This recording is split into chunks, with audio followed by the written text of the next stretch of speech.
Hello everyone, स्वागत है बेटा आप सबका हमारे इस नए लेक्चर में क्वाड्रेटिक इक्वेशंस के। और बेटा आपको याद होगा हम लास्ट लेक्चर में थ्योरी ऑफ इक्वेशंस पढ़ रहे थे और उसमें बेटा हमने कुछ क्वेश्चंस की प्रैक्टिस भी की थी। उसी कड़ी में बेटा आज हम आगे बढ़ेंगे कुछ और सवालों के साथ। जैसा मैंने आपको बोला ही था कि थ्योरी ऑफ इक्वेशंस एक बहुत ही इंपॉर्टेंट टॉपिक है और इसमें क्वेश्चंस की वैरायटी भी बहुत ज़्यादा होती है। तो आज हमारा जो बेटा लेक्चर होगा that will be entirely based on questions of theory of equation. आज का लेक्चर बेटा स्टार्ट करने के पहले एक छोटी सी चीज़ मैं आपको ये बताना चाहूँगा कि कल वीडियो में हो सकता है पिछले वीडियो के कमेंट्स में आपने देखा भी होगा, एक कमेंट आया था, पता नहीं किस बच्चे का था, कि यार इतना मत पढ़ाओ, इतने में कोई देखेगा नहीं, 10 लेक्चर के अंदर अंदर ख़त्म करो और फिर क्वेश्चंस के सेशन कराते रहिएगा। तो ऑफ कोर्स मैं वेलकम करता हूँ आपके सारे सजेशंस को बेटा, लेकिन जैसा मैंने वहाँ पर भी बोला मैं आप सबको ये बता दूँ, इस चैनल का बेटा पर्पस ये है कि आपको best quality material free of cost एक जगह पे अच्छे से मिल पाए। ठीक है, आपको खुश करने के लिए बेटा मैं चीप मटेरियल नहीं देने वाला हूँ कि मैं कुछ भी ऐसे थोड़ा थोड़ा पढ़ा दूँ या ऊपर से पढ़ा दूँ और उसके बाद छोड़ दूँ। ऐसा हम नहीं करने वाले, क्योंकि हम जस्टिस करना चाहते हैं बेटा आपके साथ। आप अगर आईआईटी का पेपर क्लियर करना चाहते हो ना, मैं खुद आईआईटीएन हूँ, मैंने आईआईटी का बेटा पेपर क्लियर किया हुआ है 2012 में, तो आपको ये बात समझ में आनी चाहिए कि अगर मैं आपको कोई चीज़ करवा रहा हूँ तो वो सोच समझ के करवा रहा हूँ। आपको खुश रखने का इंटेंशन नहीं है, ये नहीं है कि यार आपको सब स्टैंडर्ड चीज़ें दे दी जाएं सिर्फ आपको खुश रखने के लिए, ये पर्पस नहीं है बेटा। पर्पस है कि आपको बेस्ट मटेरियल मिले, अच्छे से मिले। हमारा मेन इंटेंशन क्या है कि फरवरी मार्च के महीने तक हमारा सिलेबस ख़त्म हो जाए 11th का, और वो हो जाएगा, उसमें कोई दिक्कत नहीं है। मेरी एक पर्टिकुलरली पेस है, उस पेस पे मैं पढ़ रहा हूँ आपको, और वो सिलेबस हमारा टाइमली ख़त्म हो भी जाएगा, उसमें कोई भी दिक्कत की बात नहीं है। तो आप भरोसा रखिए, अच्छे से पढ़ते रहिए। और जिस भी बच्चे को बेटा ऐसा लगता है कि यार सर हमारे पास इतना टाइम नहीं होता कि हम 24 लेक्चर एक चैप्टर के देखें, तो भाई फिर अपने जेई के सपने छोड़ दो, एज सिंपल एज दैट। ठीक है, मैं कोई शुगर कोट करके आपको बेटा नहीं बोलने वाला हूँ, अपने जेई के सपने को त्याग दो, क्योंकि फिर तुम में शायद वो काबिलियत ही नहीं है। क्योंकि यार स्टूडेंट लाइफ में और दूसरा काम है क्या तुम्हारे पास, ढंग से पढ़ाई तो करनी। तो अगर तुमको अच्छा बेटा कंटेंट लग रहा हो तो ज़रूर मुझे बताइएगा, और जिनका ही बेटा अगर कंटेंट ना पसंद आ रहा हो तो कोई ऐसा तो है नहीं कि आपको देखना ज़रूरी है, मत देखो लेक्चर्स, कोई दिक्कत की बात नहीं। लेकिन पर्पस जैसा मैंने आपको बताया ही, पर्पस ये है कि जो बच्चे अफोर्ड नहीं कर सकते क्वालिटी एजुकेशन, उनको इस प्लेटफॉर्म में बेटा एटलीस्ट अभी के लिए तो मैथ्स की सारी चीज़ें आपको मिल जाए। ठीक है ना, जैसे जैसे ये चैनल बेटा ग्रो करेगा, जैसे जैसे ये चीज़ें बढ़ते जाएंगी, हम बिल्कुल ये प्रयास करेंगे कि हम आईआईटी के अलावा बाकी भी चीज़ें आपको पढ़ाएं, ओलंपियाड्स की भी मैं आपको चीज़ें करवाऊँ। लेकिन अभी अपना प्राइमरी फोकस जेईई एग्ज़ाम के लिए है, तो फिलहाल हम उसकी बेटा तैयारी कर रहे हैं। चलिए, तो हमारे पास क्वेश्चन बेटा लिखा हुआ है। आज का जो पहला सवाल है, सवाल हमें दिया गया है, find a cubic whose roots, find a cubic whose roots are the cubes of, whose roots are the cubes of, find a cubic whose roots are the cubes of the roots of, whose roots are the cubes of the roots of x cube plus 3x square plus 2 equal to 6। ये बेटा हमारे पास सवाल दिया गया। हमें क्या बोला जा रहा है, हमें बोला जा रहा है कि find a cubic whose roots are the cubes of the roots of the equation x cube plus 3x square plus 2 equal to 0। देखिए आपके पास क्या लिखा हुआ है, क्यूबिक लिखा हुआ है x cube plus 3x square plus 0x plus 2 equal to 0। ये वाला पावर मिसिंग था तो मैंने लिख दिया इसको। ऑफ कोर्स बेटा ये क्यूबिक है तो इसके 3 रूट्स होंगे, अल्फा, बीटा एंड गामा। ये इसके 3 रूट्स आएंगे, क्योंकि ये क्यूबिक है तो alpha, beta, gamma will be the 3 roots. बोला ये जा रहा है कि मुझे एक ऐसा इक्वेशन बताना है, एक ऐसा क्यूबिक बताना है जिसके रूट्स इसके क्यूब्स हो, इसके रूट्स के क्यूब्स हो। मतलब कि आपको एक ऐसा इक्वेशन बताना है जिसके रूट्स हो अल्फा क्यूब, बीटा क्यूब और गामा क्यूब। आपको एक ऐसा इक्वेशन बताना है। You have to find an equation जिसके रूट्स हो अल्फा क्यूब, बीटा क्यूब और गामा क्यूब। अब लॉजिकली बेटा आप समझ के देखिएगा कि अगर आप रूट्स निकाल के आगे बढ़ोगे तो बहुत मेहनत वाला सवाल है। तो जुगाड़ हम लगाएंगे अगर मैं नया इक्वेशन बेटा y में बनाता हूँ, अगर मैं नया इक्वेशन y में बनाता हूँ तो y वाला जो इक्वेशन होगा उसका रूट किस फॉर्मेट का होगा, अल्फा क्यूब के फॉर्मेट का होगा। और अगर बेटा उसका रूट अल्फा क्यूब के फॉर्मेट का होगा तो जरा सोच के देखो, ठीक है, अगर उसका रूट अल्फा क्यूब के फॉर्मेट का होगा तो इसमें आप सोच के बेटा देखो कि आपके पास ये क्या लिखा हुआ है, y is equal to x cube लिखा हुआ है, ठीक है, y is equal to x cube लिखा हुआ है, मतलब कि x is equal to y की पावर 1/3 लिखा हुआ है, ये इसका मतलब है x is equal to y raise to the power 1/3।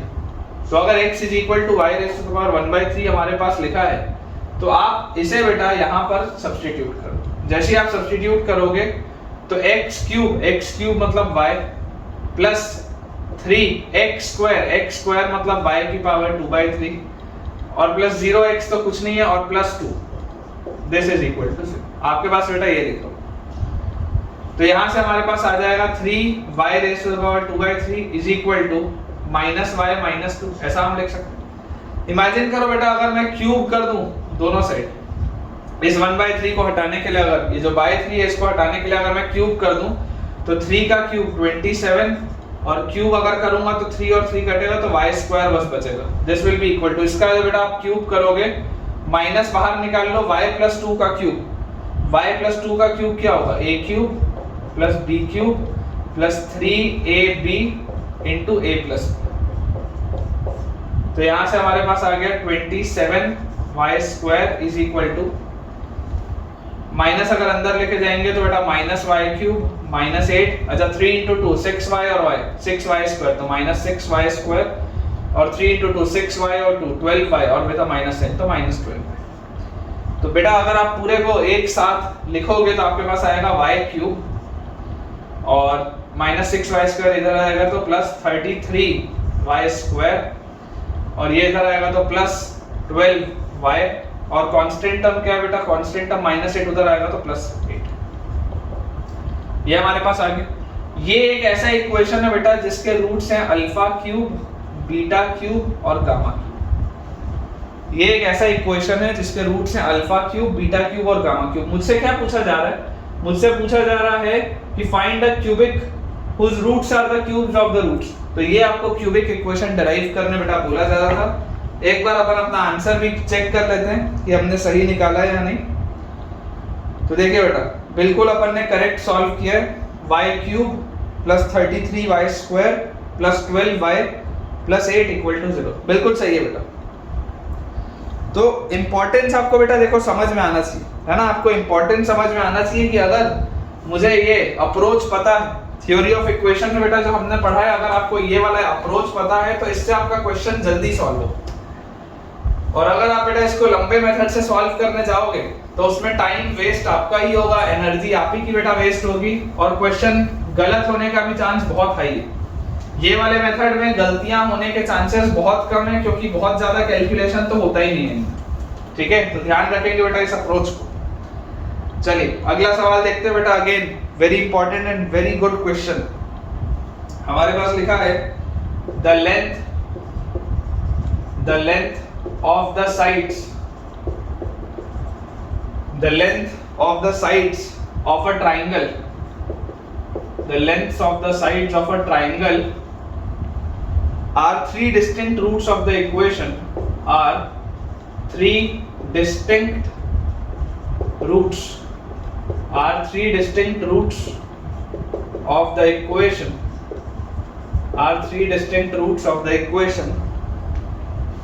4x cube minus 24x square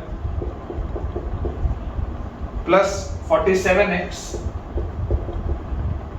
minus 30 equal to 0। आपको बोला जा रहा है the lengths of the sides of a triangle are the three distinct roots of the equation, find the area of the triangle। Find the area of the triangle. अच्छा सवाल है बेटा, ये काफी अच्छा सवाल है। अगर आपको ये सवाल पसंद आएगा तो मुझे कमेंट से बताना कि आपको ये सवाल कैसा लगा। मेरे हिसाब से तो it is a very good question.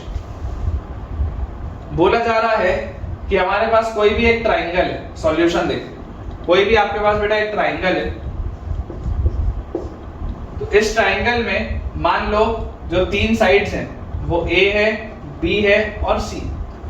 Let us assume कि इस ट्राइंगल के जो तीन साइड्स हैं वो स्मॉल ए, स्मॉल बी और स्मॉल सी। तो मुझे बेटा एक चीज पता है, हेरॉन्स फॉर्मूला ये बोलता है कि ट्राइंगल का एरिया होता है under root of S, S minus A, S minus B, S minus C. जहां पर एस क्या होता है, एस इज इक्वल टू होता है ए plus B plus c by 2। ये चीज बेटा मुझे आती है, ये चीज बच्चों मुझे आती है। हेरॉन्स फॉर्मूला क्लास 9th की एनसीईआरटी में मैं पढ़ के आता हूं कि अगर एक ट्राइंगल है जिसके तीन साइड्स है ए, बी एंड सी, तो area is root over s into s minus a into s minus b into s minus c, where s is equal to semi perimeter आप बोल सकते हैं a plus B plus c by 2। ये चीज हो आपको देखो क्या बोला जा रहा है, the lengths of the sides of a triangle are 3 distinct roots. मतलब कि इसके रूट्स क्या है, इसके रूट्स हैं ए बी सी। ये जो लेंथ है साइड्स के बेसिकली ये इस इक्वेशन के रूट्स हैं। तो अगर बच्चों इस इक्वेशन के रूट्स हैं तो क्या इसको मैं ऐसा लिख सकता हूं क्या? ध्यान से देखना, क्या मैं इसको ऐसा बोल सकता हूं, this is 4 times s minus ए, s माइनस बी, s माइनस सी। ये जो इक्वेशन लिखा, दिस इक्वेशन इज 4 टाइम्स ये इक्वेशन में लिखूं या मैं लिखूं 4x cube minus 24x square plus 47x minus 30। बात एक ही, क्योंकि अगर ये इसके रूट्स हैं तो आप कैसे लिख सकते थे, यहाँ s माइनस ए मैंने लिख दिया गलती से, x माइनस ए आएगा बेटा, x minus a, x minus b, x minus. अगर a, b और c इसके रूट्स हैं तो x माइनस ए एक फैक्टर होगा, x माइनस बी एक फैक्टर होगा, x माइनस सी एक फैक्टर होगा। और क्योंकि बेटा देखो जो लीडिंग कोफिशिएंट है वो 4 है, अगर आप इन तीनों को ब्रैकेट्स को मल्टीप्लाई करते हैं तो लीडिंग कोफिशिएंट 1 आता, x क्यूब के साथ 1 आता, इसलिए मैंने आगे एक 4 भी लगा दिया ताकि वो चीज सेट हो जाए। ये बात हम बोल सकते हैं। यहां से बेटा मुझे एक चीज और पता चलती है कि a plus B plus C क्या है, a plus B plus C तो सम ऑफ रूट्स है, sum of roots is minus B by A, minus B by A is 24 by 4, 24 by 4 is 6। तो ये बात तो श्योर है। अच्छा सिग्मा ए बी क्या है, sum of product of root second two at a time, minus B by A, C by A, C by A is 47 by 4। काम पड़ेगा या नहीं पड़ेगा मेरे को नहीं पता, लिख के तो रख लेते हैं। और प्रोडक्ट ए मतलब A B C is minus B by C by minus D by A, मतलब 30 बाय 4, 30 बाय 4 इज 15 बाय 2। काम पड़े नहीं पड़े लिख के तो रख लो। अब यहां पर बेटा आप इस बात को समझिए कि अगर a plus B plus c की वैल्यू 6 है, if a plus B plus c is 6, तो यार s क्या होगा, s will be equal to a plus B plus c by 2, मतलब कि 6 बाय 2। तो s की वैल्यू तो 3 है। ये बात तो आती है समझ में। मतलब ट्राइंगल का एरिया क्या है, ट्राइंगल का एरिया है under root of s into s minus a into s minus b into s minus c. S की वैल्यू आपने निकाल ली, ये आपके पास आपको निकालना। जरा बेटा सोच के देखो, अगर इसको आप इक्वेशन 1 बोलते हो, ये जो मैंने पूरा लिखा है, अगर मैं इसको इक्वेशन 1 बोलता हूं, मैं आपको बोल दूं put x equal to 3 in equation 1, x की जगह 3 रख के देखो क्या आता है। जैसे बेटा 3 रखोगे तो 4 into 3 minus a, 3 minus b, 3 minus c will be equal to 4 into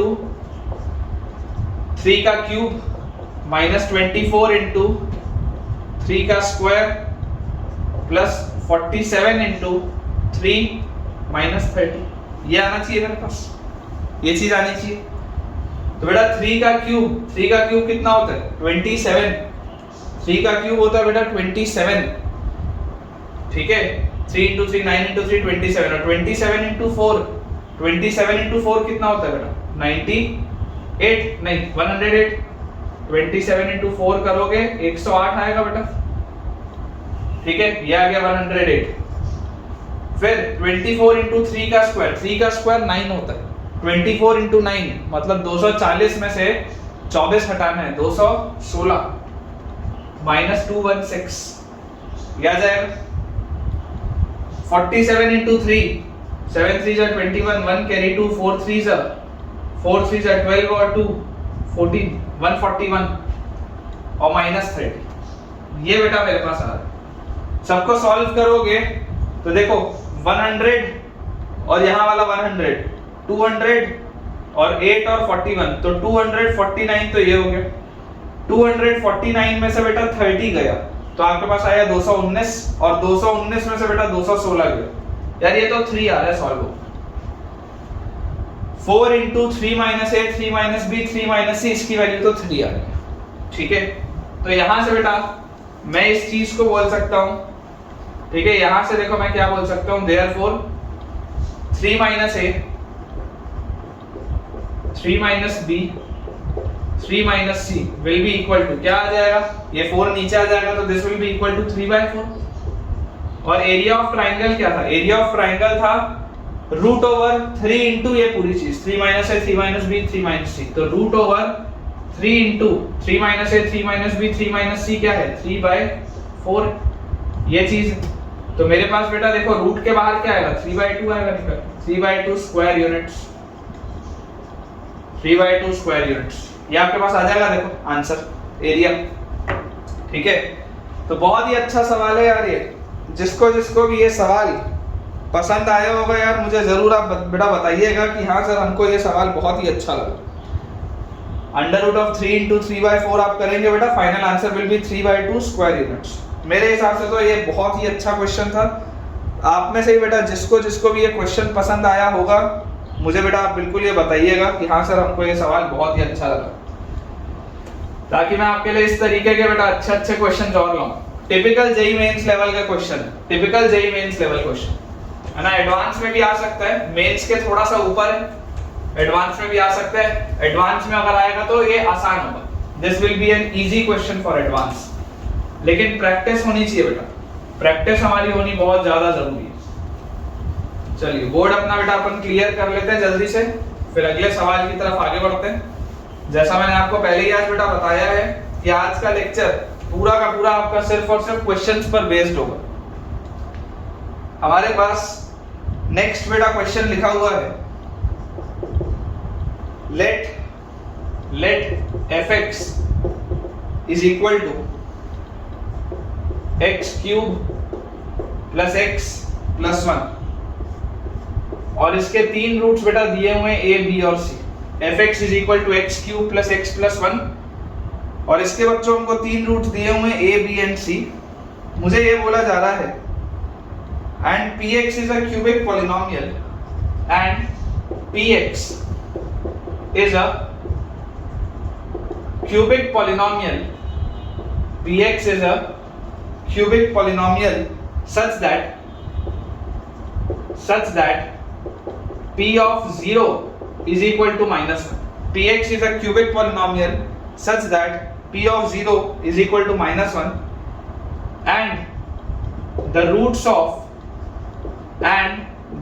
of px equal to 0 and the roots of px equal to 0 are the squares of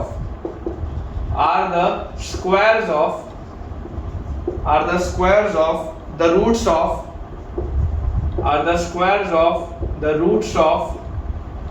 fx equal to 0। है ना, अच्छा सवाल है, लैंग्वेज भी थोड़ी सी difficult है।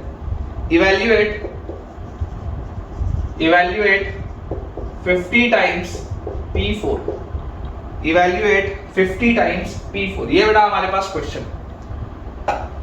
एक बार दोबारा पढ़ लेते हैं। लिखा है fx एक क्यूबिक पॉलिनोमियल है जिसके बेटा आपको 3 रूट्स दिए हुए हैं और आपको ये भी बोला जा रहा है कि px is a cubic polynomial such that p of 0 is equal to -1। सबसे पहले तो देखो आप fx को क्या लिख सकते हो, यहां से बेटा डायरेक्टली देखो मैं fx को लिख सकता हूं क्योंकि इसके रूट्स abc है, x minus a, x minus b, x minus c। Leading coefficient यहाँ पर 1 है तो यहाँ पर आगे बेटा कुछ भी लगाने का जरूरत नहीं, ये हम लिख सकते हैं।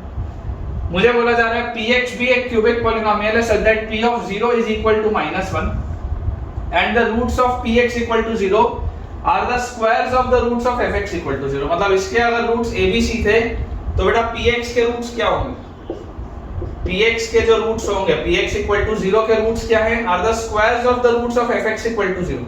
ये fx equal to 0 के रूट्स अगर abc थे तो इसके बेटा रूट्स होंगे a square b square c square, मतलब आप इसको लिख सकते हो x माइनस ए का x minus a square x minus b square x minus c square. This is basically your px।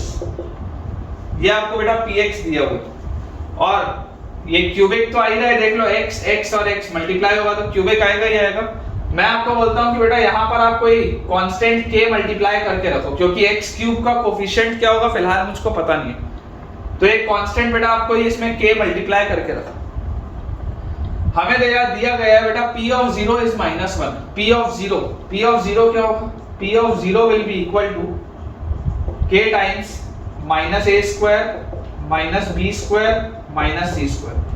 तो this will be equal to -k times abc का whole square, minus बाहर ले लिया abc का whole square. ये आएगा बेटा p of 0 और p ऑफ 0 का वैल्यू है -1, तो -1 और ये माइनस तो गया, तो this means k times abc whole square का बेटा वैल्यू आ रहा है 1। k टाइम्स abc का होल स्क्वायर, इसका बेटा वैल्यू आ रहा है हमारे पास 1। यहां पर बेटा जरा देखो कि अगर इसका a b और c रूट्स था, सिग्मा a कितना होगा? सम ऑफ रूट्स -b/a होता है, सिग्मा a 0 होगा, क्योंकि x स्क्वायर वाला तो टर्म है ही नहीं। यहां पर देख लो x स्क्वायर वाला तो बेटा टर्म ही नहीं है, अगर x स्क्वायर वाला टर्म नहीं है तो sigma a sum of roots तो 0 होगा। अच्छा, इसके बाद sum of product of roots taken 2 at a time -b/a c/a करोगे तो 1 आएगा, और प्रोडक्ट ऑफ रूट्स कितना आएगा? -b/a c/a -d/a, मतलब ये -1 आएगा। प्रोडक्ट a मतलब abc, प्रोडक्ट a मतलब abc। ये abc की वैल्यू क्या है? यहां से देखो abc का वैल्यू बेटा -1 है, abc का वैल्यू -1 है, मतलब k इंटू -1 का स्क्वायर 1 है, तो यार k का वैल्यू 1 आ गया। ये बात तो श्योर हो गई कि k का वैल्यू 1 आ गया। तो मेरे पास px बेटा जो इक्वेशन है, px इक्वेशन क्या आ गया? अगर k का वैल्यू 1 है तो x minus a square x minus b square x minus c square, ये बेटा मेरे पास आ जाएगा। हमें अब बेटा इसमें बोला जा रहा है evaluate 50 times of p4, evaluate 50 times of p4, तो p4 क्या होगा? p4 will be 4 minus a square 4 minus b square 4 minus c square, ये होगा p4। और इसको आप लिख सकते हैं, देखो 4 को आप लिख सकते हो 2 का स्क्वायर माइनस a का स्क्वायर, मतलब ये होगा बेटा 2 minus a into 2 plus a, फिर ये होगा 2 minus b into 2 plus b, फिर ये होगा 2 minus c into 2 plus c। Important है ये स्टेप, ये इंपॉर्टेंट है बेटा स्टेप, मेरे हिसाब से तो अच्छा सवाल है ये भी, क्योंकि जैसे जैसे हम आगे बढ़ते जाएंगे बेटा लेवल ऑफ क्वेश्चन इंक्रीज होता जाएगा। तो हमारे पास p ऑफ 4 का वैल्यू तो ये आ गया। अच्छा, मुझे सोच के बताओ fx तुम्हारे को बेटा दिया हुआ है, ये fx तुमको दिया हुआ है, ठीक है, ये fx आपको दिया हुआ है, और ये जो fx है बेसिकली ये देखो किसके बराबर है? This is equal to x cube plus x plus 1, यही तो दिया है। ये जो fx है, ये fx किसके बराबर है? इस fx को ही तो x cube plus x plus 1 लिखा था, इसी को तो मैंने x minus a into x minus b into x minus c लिखा, क्योंकि इसके 3 रूट्स a b और c थे। तो बेटा सोच के मुझे आप बताइएगा, यहां पर अगर मैं आपको बोलता हूं पुट x इक्वल टू 2, अगर आप x की जगह 2 रखेंगे तो आपके पास क्या आएगा? 2 minus a 2 minus b 2 minus c, इसका वैल्यू क्या आ जाएगा? x की जगह 2 रखते ही 2 का क्यूब 8 और 2 10 और 1 11 आ जाएगा क्या? मतलब कि ये 2 माइनस a, ये 2 माइनस b और ये 2 माइनस c, यार ये तो 11 लिखा हुआ, 2 minus a into 2 minus b into 2 minus c तो 11 लिखा हुआ। और इसके बाद यहां पर ही बेटा, यहां पर ही देखो, इसको मैं थोड़ा सा मिटा देता हूं, ये वाले पोर्शन को मैं बेटा थोड़ा सा मिटा देता हूं, क्योंकि अब इसका अपने को कोई काम नहीं है। अगर बेटा मैं यहां पर ही लिख लूं पुट x इक्वल टू -2, अगर बेटा मैं x की जगह -2 रखता हूं, सोचो अगर -2 रखूंगा तो क्या आएगा? -2 minus a -2 minus b -2 minus c will be equal to -2 का क्यूब -8 -2 और +1, -8 -2 -10 और 1 -9, ये आ जाएगा -9 के बराबर। अच्छा, इसमें से अगर आप माइनस बेटा कॉमन ले लेंगे तो आपके पास आएगा 2 + a 2 + b 2 + c तीन माइनस बाहर निकले तो 2 माइनस तो प्लस हो गए और 1 माइनस इससे सेट हो गए, इसका वैल्यू 9 आ गया। देख लो आराम से बेटा, आप चेक कर लो, इंपॉर्टेंट है। 2 + a × 2 + b × 2 + c कितना आ रहा है? 9 आ रहा है। ये जो 2 + a 2 + b 2 + c ये तो 9 के बराबर आ रहा है। तो यार ये P4 तो 99 आ गया, P4 तो बेटा 99 आ गया। तो मुझसे पूछा गया था 50 टाइम्स P4, 50 टाइम्स ऑफ 99 कितना आएगा? 50 टाइम्स ऑफ 99 देखो 9 5s या 5 9s, 5 9s 45, 5 कैरी 4, 5 9s 45 और 4 49 और यहाँ पे एक 0, 4950 आएगा। 4950 बेटा आना चाहिए। अगर 100 होता तो 5000 होता, 5000 में से एक बार 50 हटा दो, 4950। बहुत ही बढ़िया सवाल है बेटा, it is a very good question. बहुत सारे इसमें कंसेप्ट्स एक साथ, बहुत सारे बेटा इसमें कंसेप्ट्स एक साथ यूज हुए। P4 का वैल्यू आ जा रहा है 99, बहुत सारे बेटा इसमें कंसेप्ट्स एक साथ यूज हुए। ये वाला क्वेश्चन और जो पिछला बेटा वो ट्राइंगल वाला मैंने कराया, ये दोनों बेटा पर्टिकुलरली बहुत ही अच्छे सवाल है ना। ऐसे सवाल बेटा आपको मैं ला के दे रहा हूँ, उसका पर्पस क्या है कि भाई मैं आपको ये क्यों करवा रहा हूँ, मैं इतना अपने एनर्जी क्यों खा पा रहा हूँ। हमारा तो IIT में होना था, हम तो हो गए, मैं तुम्हारे लिए तो कर रहा हूँ यार, तुम्हारे लिए ही तो ये मेहनत चल रही है। तो आप थोड़ा सा पेशेंस रखिए बेटा। प्रॉब्लम पता है क्या होता है? प्रॉब्लम ये होता है कई सारे बच्चों के साथ, आज की जनरेशन में पर्टिकुलरली, मतलब ये पिछले 7-8 सालों में होने लगा कि सबको सब कुछ बहुत जल्दी जल्दी चाहिए। तुमको ऐसा लगता है कि यार मेरे को एक बार में सर सब करा दो, ऐसा नहीं होता, ऐसा नहीं होता। प्रैक्टिकली ये पॉसिबल नहीं है। कुछ चैप्टर्स ऐसे होते हैं जो छोटे होते हैं, जिनको आप जल्दी खत्म कर सकते हैं, लेकिन कुछ चैप्टर्स बेटा ये बेसिक चैप्टर्स हैं, ये आपको नहीं आते होंगे, आपके बेटा फाउंडेशन मजबूत नहीं होगा ना तो गिर जाओगे तुम। 11th के आगे के चैप्टर्स में कुछ समझ में नहीं आएगा, 12th के आगे के चैप्टर्स में कुछ समझ में नहीं आएगा अगर तुमको ये सब चीजें नहीं आती हैं तो। इसलिए बेटा समय देना जरूरी है ना, थोड़ा सा पेशेंस रखिए बच्चों, समय देना बहुत ज्यादा जरूरी है हमको, और भरोसा रखिए आपके लिए बेटा अच्छा ही होगा सब, है ना, भरोसा रखिए। चलिए मैं बेटा बोर्ड क्लियर करता हूँ, अगले सवाल की तरफ अपन आगे बढ़ते हैं।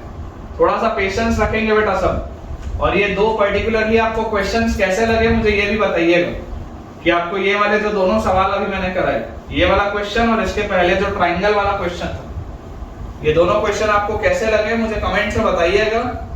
और अगर आप इस तरीके के और सवाल भी करना चाहते हैं तो भी बेटा मुझे बताइएगा, तो मैं आपके लिए जो प्रैक्टिस शीट शेयर करूंगा उसमें मैं अपलोड कर दूंगा बेटा आपके लिए, ठीक है। चलिए देखिए हमारे पास नेक्स्ट बेटा क्वेश्चन लिखा हुआ है, let px be a monic polynomial, let px be a monic polynomial, let px be a monic polynomial of degree 4, monic polynomial of degree 4। मुझे बोला जा रहा है p of 1 का वैल्यू 1 है, p of 2 का वैल्यू 3 है, p of 3 का वैल्यू 5 है, p of 4 का वैल्यू 7 है। तो p of 5 का वैल्यू क्या होगा, ये सवाल, p of 5 का वैल्यू क्या होगा, दिस इज आवर क्वेश्चन, ठीक है। ये बेटा हमारा सवाल दिया हुआ। इस पैटर्न का बेटा एक सवाल मैंने आपको पहले भी कराया था, दोबारा कराता हूं क्योंकि ये एक बहुत इंपॉर्टेंट पैटर्न है। इस तरीके का हमने एक सवाल पहले भी किया है। हमें बेटा ये बात बोली जा रही है कि px एक मोनिक पॉलिनोमियल है। क्या मतलब होता है मोनिक पॉलिनोमियल का? पढ़ाया है हमने बेसिक में, लेक्चर जो शायद पहला ही था, पहले ही क्वाड्रेटिक के लेक्चर मैंने आपको बताया था कि मोनिक पॉलिनोमियल का मतलब क्या है। मोनिक पॉलिनोमियल का मतलब होता है बेटा लीडिंग कोफिशिएंट। मोनिक पॉलिनोमियल में जो लीडिंग कोफिशिएंट होता है, leading coefficient is 1। Monic polynomial मतलब लीडिंग कोफिशिएंट इज 1। तो ये जो आपका बेटा आंसर होगा, ये जो बेसिकली आपका px आएगा, वो px विल बी x की पावर 4 क्योंकि डिग्री 4 का है, plus something x cube plus something x square plus something x plus something, ऐसा होगा। क्या क्या होगा मेरे को नहीं पता, लेकिन इस फॉर्मेट का होगा। ये जो लीडिंग कोफिशिएंट है बेटा वो 1 आ रहा है, अब इंपॉर्टेंट बात पता है क्या बेटा, इंपॉर्टेंट बात है अप्रोच की। कोई बच्चा बोल सकता है कि सर यहां पर A B C D 4 variable लिख लो, 4 इक्वेशन दिया है सर, 4 इक्वेशन 4 वेरिएबल सॉल्व कर लो। भाई पागल हो जाओगे तो 4 इक्वेशन 4 वेरिएबल, पागल हो जाओगे बेटा। 3 इक्वेशन में कई बच्चों की जान निकल जाती है, 2 इक्वेशन तो सॉल्व करना आसान होता है, कईयों की जान निकल जाती है 3 इक्वेशन को सॉल्व करने में। मैं अगर बोल दूंगा कि 4 इक्वेशन 4 वेरिएबल तो एकदम बेवकूफी है वो। अप्रोच क्या है? अप्रोच बेटा है पैटर्न ढूंढने का। लीडिंग कोएफिशिएंट 1 होगा, ये बात क्लियर हो गई। Approach is to observe a pattern, कि कोई पैटर्न चलता है क्या। पैटर्न क्या है? 1 है, फिर 3 है, फिर 5 है, फिर 7 है। ऑड नंबर्स लिखें, 1 3 5 7 ऑड नंबर्स लिखें। और क्लास 10th के बेटा मेरे नॉलेज से मैं ये भी देख पा रहा हूं कि ये एक अरिथमेटिक प्रोग्रेशन भी है। 1 3 5 7 first term 1 common difference 2, arithmetic progression भी है। तो पैटर्न क्या है बेटा? पैटर्न ये है, सोच के देखो। अगर मैं आपको लिख दूं कि px, इंपॉर्टेंट है जो लिख रहा हूं, पैटर्न ऑब्जर्व करना, px इज इक्वल टू क्या, यहां पर जनरल टर्म क्या होता है? nth term an is equal to a plus n minus 1 into common difference क्या होता है? 2। तो ये 1 प्लस 2n माइनस 2, यार ये तो 2n माइनस 1 का पैटर्न लिखा हुआ। क्या लिखा हुआ है? 2n माइनस 1 का पैटर्न। nth टर्म क्या है? सोच के देखो, इस अरिथमेटिक प्रोग्रेशन में nth टर्म क्या है? 2n minus 1। n की जगह 1 रखोगे तो 1 मिलेगा, n की जगह 2 रखोगे तो 3 मिलेगा, n की जगह 3 रखोगे तो 5 मिलेगा, n की जगह 4 रखोगे तो 7 मिलेगा। nth टर्म लिखा है। तो px को क्या बेटा मैं 2x माइनस 1 बोल सकता हूं क्या फिलहाल के लिए? सोच के बस देखो, सिर्फ इन 4 वैल्यूज के लिए, सिर्फ इन 4 वैल्यूज के लिए क्या मैं px को 2x माइनस 1 बोल सकता हूं? देखो x की जगह 1 डालूंगा तो p1 का वैल्यू 1 मिलेगा, x की जगह 2 डालूंगा तो p2 का वैल्यू 3 मिलेगा, x की जगह 3 डालूंगा तो p3 का वैल्यू 5, x की जगह 4 डालूंगा तो p4 का वैल्यू 7। सिर्फ इन 4 वैल्यूज के लिए मैं ये बोल सकता हूं। इसके बाद सोचना ध्यान से, ये मैंने अप्रोच बेटा आपको पहले भी एक बार समझाया। मुझे क्लियरली दिया हुआ है कि इसकी डिग्री 4 है, यार ये तो लीनियर लिखा है मैंने, मेरे को इसकी डिग्री क्या चाहिए? 4 चाहिए। मतलब मुझे इसको कुछ ऐसे सेट करना पड़ेगा कि मैं यहां पर x माइनस 1 भी लिखूं, x माइनस 2 भी लिखूं, x माइनस 3 भी लिखूं, x माइनस 4 भी लिखूं। सोचो अगर मैं ये लिख दूं साथ में, अभी भी अगर बेटा मैं x को 1 रखूंगा तो ये 1 ही आएगा, ये पूरा 0। x को 2 रखूंगा तो ये 3 ही आएगा, ये पूरा 0। x को 3 रखूंगा तो ये 5 ही आएगा, ये पूरा 0। x को 4 रखूंगा तो ये 7 ही आएगा, ये पूरा 0। अभी भी ये हो रहा है, अभी भी ये फॉलो हो रहा है। लेकिन अब मेरे को फायदा क्या है? अब मेरे को बेटा फायदा ये है कि जब तक मैंने सिर्फ ये लिखा था, ये एक लीनियर पॉलिनोमियल था, मेरे को बाय क्वाड्रेटिक चाहिए, मेरे को डिग्री 4 चाहिए। ये जो मैंने चीजें ऐड कर दी साथ में, यहां पर देखो ये 4 अलग अलग x के फैक्टर्स हैं बेटा। जब आप इनको मल्टीप्लाई करोगे, इन चारों फैक्टर्स को जब आप मल्टीप्लाई करोगे, x की पावर 4 आता हुआ दिखाई देता है। आप जब बेटा इन चारों फैक्टर्स को मल्टीप्लाई करेंगे ना, x की पावर 4 आता हुआ दिखाई पड़ता है। ये इंपॉर्टेंट है, ये इंपॉर्टेंट स्टेप है। और क्योंकि आपको बेटा एक बात पता है कि x की पावर 4 का लीडिंग कोएफिशिएंट तो 1 ही है, मोनिक पॉलिनोमियल है, तो यहां पर भी आपको कोई भी कांस्टेंट टर्म डालने की जरूरत नहीं, क्योंकि यहां पर 1 ही आएगा। तभी तो x और x मिलके x की पावर 4 बनाएंगे, तो यहां पर तो 1 ही आएगा। यहां पर आपको और कुछ भी लिखने की जरूरत नहीं। तो बेसिकली देखो, मैंने बहुत चालाकी से px वाले पॉलिनोमियल को लिख लिया। मैंने बहुत चालाकी से बेटा px वाले पॉलिनोमियल को लिख लिया। जितने भी बच्चों को बेटा इस कंसेप्ट में थोड़ा सा भी डाउट होगा ना यार, 5-7 मिनट एक बार रिवाइंड करो, दोबारा सुनो। फिर नहीं समझ में आएगा, फिर 5-7 मिनट रिवाइंड करो, दोबारा सुनो। क्यों? क्योंकि मुझे px लिखना था, मैंने px लिख लिया। मुझे डिग्री 4 का लिखना था, मैंने डिग्री 4 बना ली।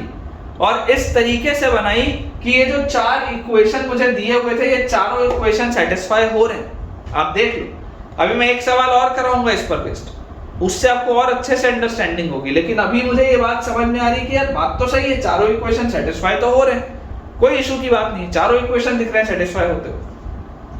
P ऑफ 5 बेटा पूछा जा रहा है, तो P ऑफ 5 क्या होगा? देखो P of 5 will be 2 into 5 -1 plus 5 - 1 5 - 2 5 - 3 5 - 4 2 into 5 is 10 10 - 1 is 9 plus 4 3s are 12 2s are 24 और 9 is 33 p of 5 का वैल्यू बेटा 33 आएगा। इस पैटर्न को देखते हुए बेवकूफों की तरह आंसर 9 मत बोल देना। इस पैटर्न को देखते हुए बेवकूफों की तरह आंसर 9 मत बोल देना कि सर एपी चल रहा है 1 3 5 7 9, ऐसा नहीं बोलेंगे। डिग्री 4 है, ये 4 इक्वेशन दिए हुए थे, इसको लेके एक पैटर्न बनाया, होशियारी से डिग्री 4 बनाया और जो वैल्यू चाहिए थी वो निकाल ली। ठीक है, 33 आएगा बेटा इसका आंसर हमारे पास। समझ में आना चाहिए यार, ये कोई भी डाउट हो तो आप बेटा कमेंट से पूछ सकते हैं, लेकिन ये समझ में आना चाहिए। This is important, this is very important. ठीक है, एक सवाल और कराता हूं बेटा इसी कंसेप्ट का। ठीक है, इसी कंसेप्ट का एक क्वेश्चन और कराता हूं, मुझे उम्मीद है कि उससे आपको और अच्छे से ये चीज क्लियर होगी। सेम कंसेप्ट का सवाल है, और उसके बाद भी बेटा अगर डाउट रहता है तो आप कमेंट से पूछ सकते हैं, कोई दिक्कत की बात नहीं। देखिए क्वेश्चन बेटा आपको दिया हुआ है, px is equal to x to the power 4 plus ax cube plus bx square plus cx plus d, और मुझे बोला जा रहा है a b c d are real numbers, a b c d are real numbers. If p of 1 is equal to 10, p of 2 is equal to 20, p of 3 is equal to 30, evaluate। मेरे को याद नहीं बेटा ये मैंने आपको पहले कराया या नहीं कराया, लेकिन करा भी दिया होगा तो दोबारा समझ लेना, कोई दिक्कत नहीं। evaluate p of 12 plus p of -8 upon 10। ये बेटा हमको क्वेश्चन दिया हुआ है, p of 12 plus p of -8 by 10। Approach दोबारा बेटा ध्यान से समझो, अप्रोच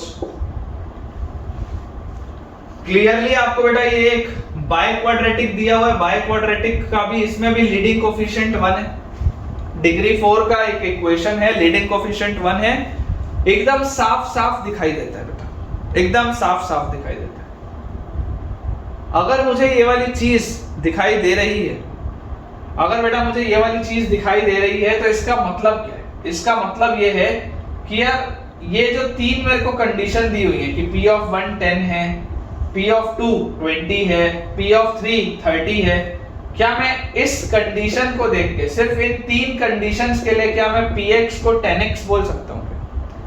सिर्फ इन तीन कंडीशंस के लिए क्या मैं px को 10x बोल सकता हूँ? केवल इन तीनों के लिए, ओनली फॉर दीज थ्री। 1 रखूंगा तो 10, 2 रखूंगा तो 20, 3 रखूंगा तो 30, ये मैं बोल सकता हूँ। लेकिन बेटा ये तो डिग्री 4 का कर्व है। अगर डिग्री 4 का कर्व है तो अभी तो मैंने लीनियर लिखा है, मुझे इसको डिग्री 4 बनाना है। कैसे बनाऊंगा? मैं बोलूंगा इसमें आप ऐड कर दो x - 1 x - 2 x - 3। फिलहाल अभी आप सिर्फ इसमें इतना ऐड करो फिलहाल। तो अगर इतना ऐड करोगे तो अभी भी बेटा x की वैल्यू 1 रखूंगा तो 10 मिलेगा, ये पूरा 0। x की वैल्यू 2 रखूंगा तो 20 मिलेगा, ये पूरा 0। x की वैल्यू 3 रखूंगा तो 30 मिलेगा, ये पूरा 0। अभी भी ये चीज तो श्योर है, इसमें कोई डाउट नहीं। लेकिन अब बेटा ये अभी क्या बना है? अभी ये लीनियर से एक क्यूबिक बना है। देखो आप इन तीनों को जब मल्टीप्लाई करोगे, इन तीनों को आप मल्टीप्लाई करोगे तो तीन अलग अलग x के फैक्टर्स हैं तो क्यूबिक आएगा।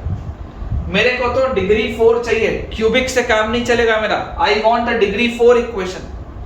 तो अगर बेटा मुझे एक डिग्री 4 इसकी चाहिए तो मैं आपको बोलूंगा कि एक नया फैक्टर इंट्रोड्यूस करो, लेट अस से x माइनस लैम्डा, एक नया फैक्टर इंट्रोड्यूस करो।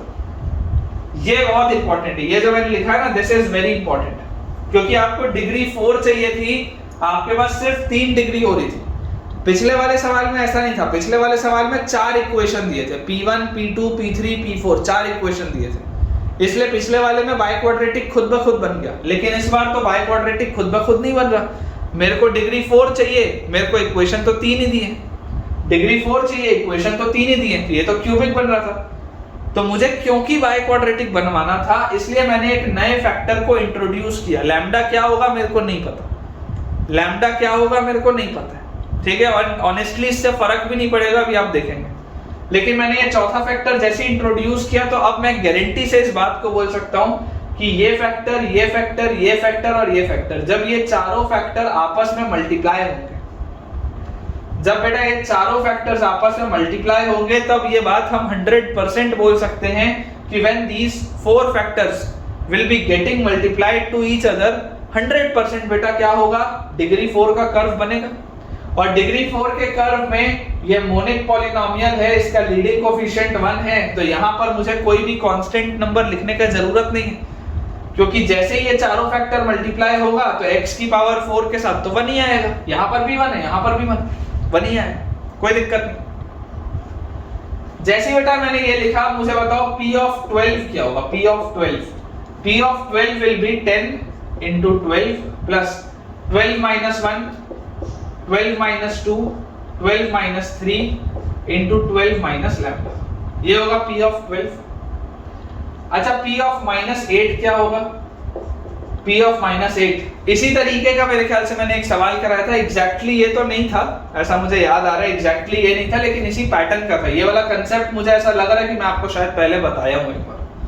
p ऑफ -8 आएगा बेटा 10 into -8 plus -8 minus 1 -9 -8 minus 2 -10 -8 minus 3 -11 और -8 minus lambda। तो बेटा जब आप इन दोनों को ऐड करेंगे तो p of 12 plus p of -8, तो क्या आएगा इन दोनों को ऐड करते ही, देखो इन दोनों में से तो 10 बाहर, 12 minus 8 4 हो गया ऐड करते ही। अच्छा इन दोनों में देखो, इन दोनों में देखो 9 10 11, ये भी 9 10 11, तो ये 9 10 11 तो बाहर आ गया, 9 10 और 11 तो बाहर आ गया। यहाँ पर लिखा है 12 माइनस लैम्डा।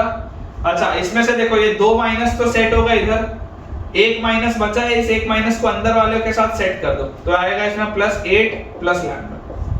आप देख सकते हैं बेटा ये लैम्डा और माइनस लैम्डा कट गया, जो मैंने आपको बोला भी था कि ऑनेस्टली लैम्डा से फर्क नहीं पड़ेगा, लैम्डा आपको जो लेना है आप लो, उससे फर्क ही नहीं पड़ेगा चौथे फैक्टर से, क्योंकि वैल्यू सेट ही ऐसी होती है कि वो कटे। भाई साहब एक बात याद रखिए, सवाल बनाने वाले को भी ये पता है कि सवाल ऐसा बनाना है कि बच्चों से बने। आप बेटा ये बात की गारंटी ले सकते हैं कि अगर आप ईमानदारी से मेरे सारे लेक्चर्स देख रहे हैं हर चैप्टर के, तो मैं आपका कोई कंसेप्ट मिस नहीं होने दूंगा। और अगर मुझे फ्यूचर में कभी भी ये लगेगा कि यार ये आपको और रिलेवेंट चीज पता होनी चाहिए, तो वो मैं प्रैक्टिस शीट्स के बेसिस पे या किसी ना किसी क्वेश्चन के बेसिस पे आपको करवा दूंगा। हमारा उद्देश्य यही है कि आपका टाइम यूटिलाइज हो। अगर आप अपना एवरीडे बेटा, एवरीडे एक लेक्चर आता है, 11th का एक, 12th का एक, अगर आप रोज अपना 1 घंटा बेटा हमको दे रहे हैं तो वो टाइम यूटिलाइज होना चाहिए, इसका पर्पस ये है। तो हमारे पास बेटा जैसे आप p of 12 plus p of -8 by 10 करेंगे तो ये पूरी चीज भी 10 से डिवाइड होगी, 10 से डिवाइड होगी तो देखो ये वाला फैक्टर, ये वाला फैक्टर और 10 कटेगा। तो फाइनल आंसर बेटा जो हमारे पास आएगा, फाइनल आंसर क्या आ जाएगा, देखो 4 प्लस ये क्या है 9 और 11 99, और 99 के साथ क्या है बेटा 12 और 8 है 20, ठीक है। तो बेटा ये आ गया 4 प्लस 99 इंटू 20, तो 2 इंटू 9 18, 8 कैरी 1, 2 इंटू 9 18 और 1 19 और 0। Final answer is 1984। Final answer is 1984। समझ में आया होगा यार, अच्छे से ये समझ में आया होगा, मेरे को पूरी उम्मीद है, ठीक है ना। आसान सा कंसेप्ट है, क्लियर होना चाहिए। 1984 will be your final answer. चलिए अगला सवाल बेटा देखते हैं। थ्योरी ऑफ इक्वेशंस क्यों इतना इंपॉर्टेंट बोला जाता है बेटा, अब तो आपको समझ में आ गया होगा कि why is theory of equation such an important topic. क्योंकि इसमें वैरायटी ऑफ क्वेश्चन बहुत ज्यादा है, बहुत ज्यादा वैरायटी है बेटा सवालों की, और इसमें से जेईई मेंस में क्वेश्चन आना ऑलमोस्ट फिक्स हो गए। आप अगर जेईई मेंस की प्रीवियस ईयर की एक्सरसाइजेस देखेंगे, जेईई मेंस के सवाल देखेंगे कि क्वाड्रेटिक से कैसे सवाल आए हैं, तो ये बात गारंटीड है कि जेईई मेंस के सवाल या तो लोकेशन ऑफ रूट्स का होगा या तो थ्योरी ऑफ इक्वेशन का होगा। ये दो टॉपिक से आने के चांसेस सबसे ज्यादा रहते हैं। देखिए हमारे पास बेटा लिखा है क्वेश्चन x की power 4 minus 3x plus 1 equal to 0। x की power 4 minus 3x plus 1 equal to 0। क्योंकि ये एक बाई क्वाड्रेटिक है तो मुझे यहाँ पर दिया गया है कि इसके 4 रूट्स हैं, alpha beta gamma and delta. इसके 4 roots alpha beta gamma and delta. आपको बोला जा रहा है evaluate alpha cube plus beta cube plus gamma cube plus delta cube. अब आप में से कई सारे बच्चों को ये लगेगा कि सर आप क्या बच्चों वाले सवाल करा रहे हो सर, बार बार एक ही तरीका।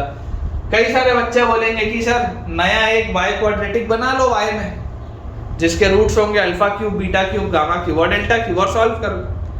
99.9% या बोलता हूं मैं 100% जितने बच्चे देख रहे होंगे वो यही सोच रहे होंगे इसका तरीका। करके देख लो, अटकेगा तुम्हारा सवाल, गारंटी दे रहा हूं अटकेगा तुम्हारा सवाल, कैलकुलेशन बहुत बेकार हो जाएगी। चलो पहले करके देखते हैं। मेथड 1 जो कि लेंदी है, और फंसेगा भी, आपका सवाल फंसेगा, है ना। यहाँ लिख देता हूँ, चलो सवाल अटकेगा लिखते हैं।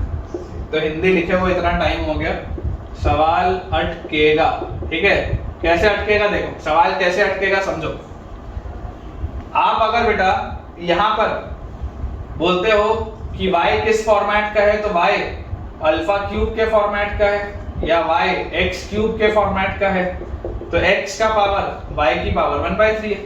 x is equal to y की पावर 1/3। रख के देखो, y की पावर 1/3 की पावर 4 माइनस 3 इंटू y की पावर 1/3 और प्लस 1 इज इक्वल टू 0। ये आपके पास आ रहा है। अब इसको आपको बेटा सॉल्व करना है। इसको आपको अगर सॉल्व करना है तो आप क्या बोलेंगे, y की power 4/3 is equal to 3y की पावर 1/3 माइनस 1, ऐसा बोलेंगे। और अब अगर बेटा आप क्यूब मान लो करते हो, तो क्यूब करोगे तो देखो a क्यूब मतलब y की पावर 4 इज इक्वल टू, यहां पर आप करोगे तो a cube 27y plus b cube मतलब माइनस 1 और उसके बाद माइनस 3ab और a माइनस b, 3y की पावर 1/3 माइनस 1, ये आपके पास आएगा, ठीक है। ये आपके पास बेटा आएगा। सोच के मुझे बताओ यार, इसको सॉल्व करेंगे तो यार ऐसा नहीं लग रहा कि ये सवाल फंसेगा मेरा। यहां से मल्टीप्लाई करूंगा y की पावर 2/3 आएगा, फिर y की पावर 1/3 आएगा, फिर एक और बार और क्यूब करना पड़ेगा, फिर एक आध बार और क्यूब करना पड़ेगा, तब जाके कहीं शायद आंसर है। श्योर नहीं, अभी भी जरूरी नहीं है कि हमेशा ही इस मेथड से सॉल्व हो, इट इज नॉट नेसेसरी। इसलिए मुझे अलग अलग बेटा टेक्निक्स आने चाहिए। देखिए इसका एक और तरीका क्या है, पर्टिकुलरली ऐसे वाले सवाल, ओरिजिनल अप्रोच तो यही है, method 1 this is the original approach जो जुगाड़ होता था। लेकिन मेथड 2 को मैं बोलूंगा ये जुगाड़ का भी जुगाड़, कि अगर कभी जुगाड़ ना लगे तो उसका भी एक जुगाड़ होता है सॉल्व करने का, जुगाड़ का जुगाड़। कैसे सॉल्व करेंगे, मैं आपको बेटा बोलता हूं कि यार आप लिखो x की power 4 is equal to 3x minus 1। मैं आपको बोलता हूं x की power 4 is equal to 3x minus 1, ऐसा लिख लो। और यहां से आप लिख लो x क्यूब, दोनों जगह x से डिवाइड कर दो, तो x cube is equal to 3 minus 1/x, ये लिख लो। x cube is equal to 3 minus 1/x। तो भाई अगर इसके 4 रूट्स थे अल्फा बीटा गामा डेल्टा, तो इसके भी तो 4 रूट्स ही होंगे यार, वही तो इक्वेशन है। इक्वेशन तो वही है ना, सेटिस्फाई तो होगा ही होगा। देखो वापस क्रॉस मल्टीप्लाई करोगे तो वापस मिल जाएगा पावर 4 का, मतलब कि alpha cube is 3 minus 1 by alpha, beta cube is 3 minus 1 by beta, gamma cube is 3 minus 1 by gamma, delta cube is 3 minus 1 by delta. ये चीज होती है alpha cube, beta cube, gamma cube, delta cube. और जैसे बेटा ये चीज आती है तो इन सब का एडिशन जब आप करेंगे alpha cube plus beta cube plus gamma cube plus delta cube, तो आंसर क्या आना चाहिए 3 3 3 3 12 minus 1 by alpha 1 by beta 1 by gamma 1 by delta. ये हमारे पास आना चाहिए, सोच के देखो ये चीज हमारे पास आनी चाहिए। अच्छा अगर ये वाली अब चीज बेटा हमारे पास आनी चाहिए तो अब मैं आपको ये बोलता हूं कि अगर मुझे ये चीज चाहिए तो ये चीज लाने के लिए इसको आप एलसीएम ले लो, 12 minus beta gamma delta plus alpha gamma delta plus alpha beta delta plus alpha beta gamma, और डिनोमिनेटर क्या है अल्फा बीटा गामा डेल्टा, ये आ जाएगा मेरे पास। तो यहां से बेटा मेरे पास आ गया 12 माइनस, ये ऊपर क्या लिखा है, ऊपर लिखा है sum of product of roots taken 3 at a time, sum of product of roots taken 3 at a time. देखो इसको थोड़ा सा अच्छे से लिखो, ये क्या लिखा हुआ है x की power 4 plus 0x cube plus 0x square minus 3x minus 1 equal to 0 plus 1 equal to 0। अच्छे से लिखो ऐसे, sum of product of roots taken 3 at a time, 1 at a time minus b by a, फिर 2 at a time c by a, फिर minus d by a। देखो ध्यान से, एक बार जब सम लिया जाता है तो माइनस b बाय a, दो बार लिया जाता है तो c बाय a, तीन बार लिया जाता है तो minus d by a। Minus d by a मतलब यार ये तो 3 लिखा है ऊपर, नीचे क्या लिखा है product of roots minus b by a, c by a, minus d by a, e by a। e by a क्या है बेटा, e बाय a तो 1 है, तो 12 माइनस 3 आंसर इसका 9 है बेटा, आंसर इसका 9। ये जुगाड़ का भी जुगाड़ है कि अगर कभी मान लो आपके जुगाड़ वाले मेथड से आपको आंसर ना आता हुआ मिले तो उसको भी बेटा बाईपास करने का तरीका क्या होता है मैंने आपको बता दिया, ठीक है ना। आगे के लेक्चर में बेटा आपको इस पर भी क्वेश्चन मिलेंगे कि हमारा अगर कभी जुगाड़ वाला मेथड काम ना करे तो उससे बचने का क्या तरीका होता है, ठीक है। एक बार बेटा अपना आंसर अपन टैली कर लेते हैं। प्रॉब्लम आ रही थी पिछले मेथड में, मैंने आपको वो तो बता दिया। 9 आ रहा है बेटा, आंसर बिल्कुल सही है ना। 12 माइनस 3 9 इज द आंसर, बिल्कुल सही अपन ने बेटा निकाला। चलिए एक सवाल अपन और करते हैं बेटा आज, उसके बाद अपना लेक्चर अपन एंड करेंगे। One last question for the day. अच्छा सवाल है, मेहनत वाला सवाल है, ठीक है ना। अच्छा सवाल है और मेहनत वाला सवाल है, पहले से आपको मैं बता रहा हूँ। थोड़ा अपना मन बना के रखिएगा कि आपको मेहनत करनी पड़ेगी। बोर्ड अपना मिटा लेते हैं जल्दी से, ठीक है बेटा। देखो चलो लास्ट सवाल आज के दिन का बेटा हमारे पास लिखा हुआ है कि px is equal to a0 plus a1x plus a2x square plus a3x cube से लेकर 2009 x की पावर 9, ये लिखा हुआ है। a0 plus a1x plus a2x square plus a3x cube से लेकर 2009 x की power 9 such that p of 1 by k is equal to 1 by k, such that p of 1 by k is equal to 1 by k for k equal to 1 2 3 4 से लेकर 9 तक, 1 से लेकर 9 तक। if p of 1 by 10 is equal to m by n, if p of 1 by 10 is equal to m by n in its lowest form, m by n in its lowest form, अपने simplified form में it is m by n। तो evaluate क्या evaluate हमको करना है, evaluate n minus 10m by n। काफी अच्छा सवाल है, ठीक है ना, बहुत ही अच्छा सवाल है बेटा, मजा आएगा इसको बनाने में आपको। चलिए देखते हैं, थोड़ा दिमाग लगाते हैं। हमें क्लियरली एक बात तो जो दिखाई दे रही है कि यार px की डिग्री क्या है, what is the degree of px। तो इसकी डिग्री तो 9 है, हाईएस्ट पावर 9। और मुझे एक चीज और लिखी हुई है कि p ऑफ 1 by k जो है वो तो 1/k के बराबर है। फॉर k इक्वल टू 1 2 3 4 से लेकर 9 तक, मतलब मैं ऐसा बोल सकता हूं कि p ऑफ 1 के बराबर है, p ऑफ 1/2 ये किसके बराबर है? 1/2 के। p ऑफ 1/3 ये बराबर है 1/3 के। k का वैल्यू 3 रखूंगा। ऐसे करते करते p of 1/9 is equal to 1/9, ये चीज आती है समझ कि p of 1/9 is equal to 1/9। यहां तक हमको कोई भी डाउट नहीं। जैसे बेटा ये चीज मुझे समझ में आ गई कि मैंने लिख लिया है, क्या मैं ऐसा बोल सकता हूं क्या कि यार px is equal to x, px is equal to x किसके लिए?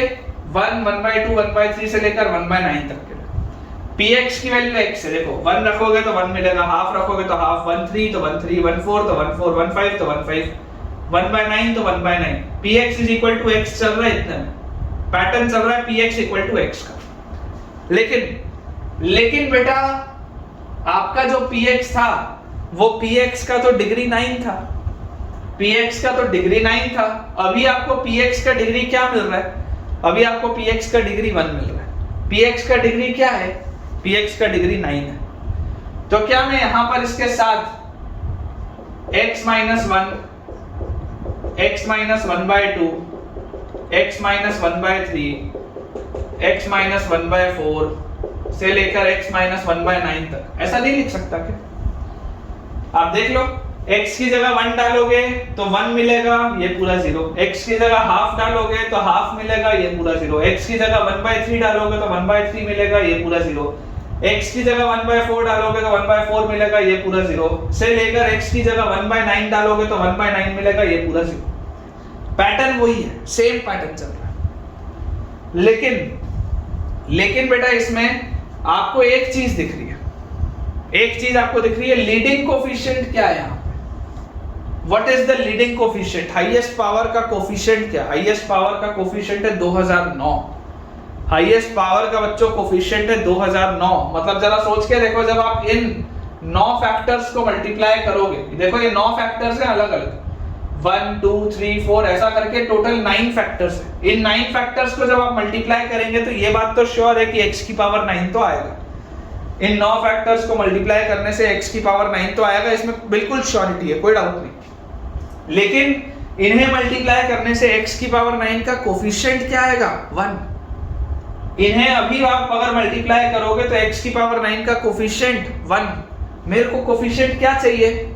मेरे को 2009 चाहिए। तो मैं बोलूंगा यार यहाँ पे 2009 लिखो, तभी तो 2009 आएगा कोफिशिएंट। देख लो, x और x और x और x और आखिरी तक x, सबको मल्टीप्लाई करोगे तो x की पावर 9 आता, उसका कोफिशिएंट 1 आता। लेकिन अगर आपने आके 2009 लगा लिया तो अब कोफिशिएंट 2009 आ जाएगा, बिल्कुल कोई डाउट नहीं। तो हमने बहुत चालाकी से बेटा px इक्वेशन को लिख लिया। मेरे को ये दिया हुआ था, मैंने अपने दिमाग को यूज करते हुए px का ये इक्वेशन लिख लिया। ये सारे के सारे 9 के 9 इक्वेशन जो है इसमें सेटिस्फाई हो रहे हैं और ओरिजिनल इक्वेशन से भी मैंने सेटिस्फाई करा दिया। अब बोला जा रहा है p ऑफ 1/10 क्या होगा? p of 1/10 what will be p of 1/10? तो p of 1/10 will be 1/10 plus 2009 multiplied by 1/10 minus 1, 1/10 minus 1/2, 1/10 minus 1/3, 1/10 minus 1/4, 1/10 minus 1/9। देख के तो ऐसा लगता है कि ना जाने कितनी मेहनत होगी इसको सॉल्व करना, सोचो कितनी मेहनत, लेकिन पैटर्न होगा बेटा। पूरी मेरे को उम्मीद है कि इसमें भी देखो कोई पैटर्न चल रहा होगा, ऐसी पूरी उम्मीद है मुझे। ध्यान से देखो, 1/10 माइनस 1 मतलब 1 माइनस 10/10 माइनस 9/10 आएगा। फिर 1/10 माइनस, आप इसको देखो, अगर एलसीएम लोगे एलसीएम 10 आएगा, तो यहां पर आपके पास 1/10 और माइनस 5/10 तो माइनस 4/10 आ रहा है। अभी कट कुछ भी मत करो, कट करने का काम लास्ट स्टेप पे करेंगे, अभी आप कट कुछ भी मत करिए। यहां पर देखिए 1/10 माइनस ये 5/10 तो माइनस 4/10 आएगा। फिर 1/10 माइनस 1/3 तो 3 माइनस 10 मतलब माइनस 7/30 आएगा। 1/10 माइनस 1/4, 1/10 माइनस 1/4 कितना होगा बोलो। तो यहाँ पे बेटा आपके पास एलसीएम अगेन 10 आएगा, तो 1 और माइनस यहाँ पर एक सेकंड, इसका एलसीएम बेटा आपके पास 20 आएगा, तो नीचे लिखो 20, तो 2 माइनस 5 माइनस 3/20 आएगा। सारे टर्म्स एक बार लिख के देखने पड़ेंगे कि कहां से क्या चीज कट रही है या नहीं कट रही। मेहनत तो है, विदाउट अ डाउट थोड़ी सी मेहनत तो है। एलसीएम इसका 20 आएगा 10 और 4 का, ठीक है, तो यहाँ पर आ गया 2 और यहाँ पर आ गया -5, तो -3। अच्छा, उसके बाद 1/10 माइनस 1/5 अगर आप करोगे 1/10 माइनस 1/5, तो यहाँ पर आ जाएगा -2/10 और ये 1/10, तो ये आ जाएगा -1/10। फिर आएगा बेटा 1/10 माइनस 1/6, तो इसका बेटा एलसीएम आपके पास आ जाएगा 30 आएगा, तो यहाँ 3 माइनस 5, ये आ जाएगा -2/30।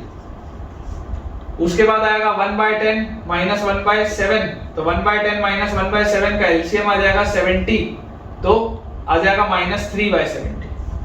थोड़ा एक बार लिख लेते हैं ताकि पता चल जाए हो क्या है। और उसके बाद बेटा आएगा 1/10 माइनस 1/8, ठीक है, इसका एलसीएम आएगा बेटा आपके पास 40, तो 4 माइनस 5 माइनस 1/40 आएगा। और 1/10 माइनस 1/9 लिखा है, तो 9 माइनस 10, तो -1/9, ये आपके पास लिखा हुआ है फिलहाल। अब अगर बेटा ये लिखा हुआ है तो सबसे पहले तो जो कितने माइनस है, 1 2 3 4 5 6 7 8 9 माइनस साइन है। 9 माइनस साइन है, तो इन 9 के 9 माइनस साइन को तो काटो, इनमें से 8 जो होंगे बेटा माइनस साइन वो तो आपस में बैलेंस हो जाएंगे, और जो एक एक्स्ट्रा माइनस साइन होगा उसको मैंने बाहर निकाल लिया, ठीक। अच्छा, अब इसमें और क्या क्या दिख रहा है, देखो ये आपके पास 3 दिख रहा है और ये 30 दिख रहा है, इसको 10 कर लो काट के। अच्छा, और क्या दिख रहा है यार, ये 2 दिख रहा है और ये 20 दिख रहा है, इसको भी 10 कर लो। और क्या दिख रहा है यार, ये 3 दिख रहा है, ये 30 दिख रहा है, इसको भी 10 कर लो।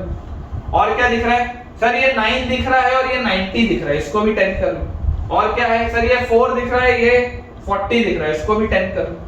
फिलहाल तो 10 बनाते हुए चलो जो है। यहाँ पर सर 7 है, ये 70 है, इसको भी 10 कर लो। फिलहाल हम ऐसा लिख सकते हैं। तो अभी हमारे पास लिखा क्या है, देखो P of 1/10 क्या लिखा है, 1/10 माइनस 2009 डिवाइडेड बाय, देखो न्यूमरेटर आपने सारे के काट दिए, न्यूमरेटर में कुछ नहीं बचा। नीचे क्या है, 1 2 3 4 5 6 7 8 9 बार 10 लिखा है, 9 बार 10 मतलब ये लिखा है 10 की पावर 9, ठीक है। मेहनत तो है ना, मेहनत तो है, कोई दिक्कत की बात नहीं है, मेहनत तो है, लेकिन करेंगे सॉल्व। तो यहां से बेटा आपके पास ये चीज आ जाएगी, ध्यान से आप देखिएगा। अगर आप एलसीएम लेंगे तो this will be 10 to the power 8, देखो यहाँ ऑलरेडी एक बार 10 है, तो नीचे 10 की पावर 8, ऊपर भी 10 की पावर 8, 10 की पावर 8 माइनस 2009 बाय 10 की पावर 9, ठीक है, ये आपके पास आ रहा है। उतना बड़ा आपको नंबर लिखने का जरूरत नहीं है, 10 की पावर 8 मतलब ये नहीं है कि तुम 8 बार 0 लिख दोगे, उतना मेहनत नहीं करना है, दिमाग लगा लो, हाँ ठीक है यार कोई दिक्कत नहीं।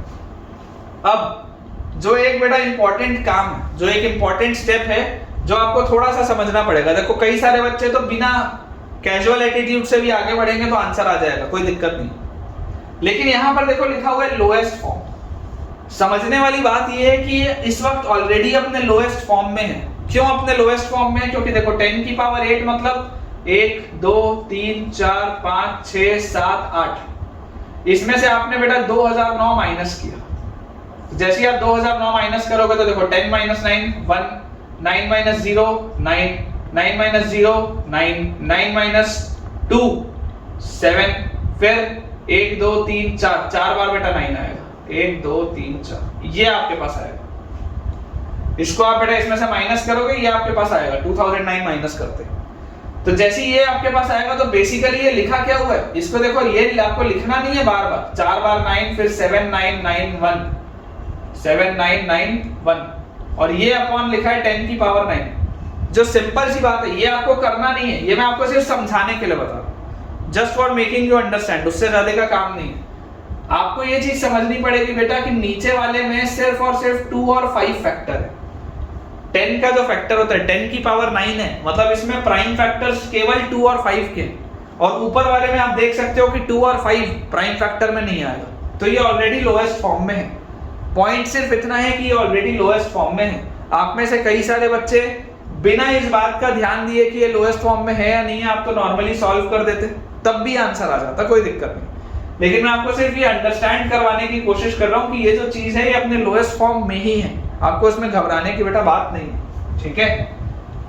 चलिए, तो इसको आप ये तो आप समझ गए कि this is already lowest form. आपको लिखा हुआ है this is of the form m by n, this is of the form m by n। तो मुझे निकालना है n, n मतलब 10 की पावर 9 माइनस 10m, 10m करोगे तो 10m करोगे तो 10 की पावर 9 और 10m करोगे तो माइनस 20090 एंड अपॉन क्या है, अपॉन आपके पास है बेटा n माइनस 10m बाय 10। तो आप बेटा देखिए ये 10 की पावर 9 और माइनस 10 की पावर 9 कटा, माइनस ऑफ माइनस प्लस, और 2000 ये 20,090 बाय 10 2009 आएगा आंसर, जो यहाँ पर ही दिया हुआ था ना, यही आपके पास आंसर आएगा फाइनली। पूरी मेहनत करने के बाद यही आपके पास आंसर आएगा, ठीक है। एक बार टैली कर लेते हैं बेटा आंसर। तो बिल्कुल अपन ने करेक्ट तरीके से इसको सॉल्व किया बेटा, बिल्कुल सही है, सॉल्यूशन जो अपना है वो बिल्कुल सही, 2009 विल बी द आंसर। तो आज के लिए बेटा इतना ही रखते हैं। मुझे उम्मीद है कि आज के लेक्चर के जो सवाल थे वो पर्टिकुलरली बहुत ही अच्छे थे, और जैसा मैंने आपको आज के लेक्चर के शुरू में ही बताया था कि भैया आपकी फायदे के लिए ही इतनी मेहनत हो रही है और हमारा उसमें कोई फायदा नहीं है। तो आप पेशेंस रखिए, पढ़ाई करते रहिए, लेक्चर ढंग से देखिए सारे के सारे, अगर आप सेलेक्ट होना चाहते हैं तो। वीडियो अगर आपको पसंद आया है तो वीडियो को लाइक करना, चैनल को सब्सक्राइब करना और दोस्तों को इस चैनल को रेफर करना बिल्कुल भी ना भूलें। और एक प्यारा सा कमेंट जरूर ड्रॉप करें कि आपको आज का लेक्चर कैसा लगा। जितने भी नए स्टूडेंट्स हैं उन सबके लिए बेटा मैं बता दूं कि हमारे एक टेलीग्राम चैनल भी है जिसका डिस्क्रिप्शन बॉक्स में आपको लिंक मिल रहा होगा, उसे ज्वाइन करिए ताकि आपको लेक्चर के सारे अपडेट्स भी मिल पाएँ, और जो भी मैं आपको होमवर्क के लिए प्रैक्टिस शीट शेयर करूंगा वो भी आपको उसमें मिल जाएंगी। Thank you.